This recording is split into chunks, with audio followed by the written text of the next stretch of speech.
कोशिश भी कर, उम्मीद भी रख, रास्ता भी चुन, फिर उसके बाद थोड़ा सा मुकद्दर तलाश कर। एक न एक दिन हासिल कर लेंगे मंजिल को, ठोकरें जहर तो नहीं जो खाकर मर जाएंगे। समंदर से डर के कश्ती पार नहीं होती, कोशिश करने वालों की कभी हार नहीं होती।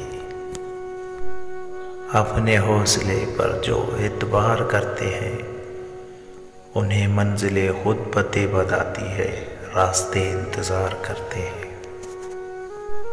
जिंदगी तुम्हें बहुत कुछ देना चाहती है, मगर इसके लिए पहले तुम्हें काबिल बनाना होगा।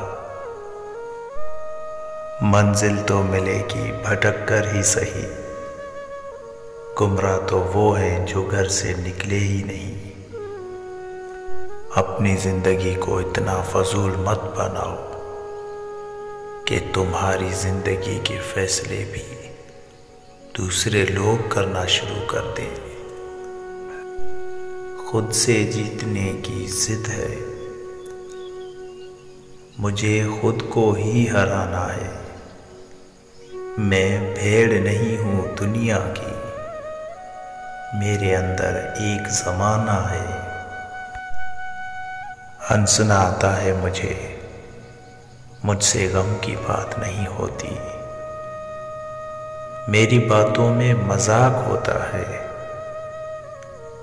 पर मेरी हर बात मजाक नहीं होती।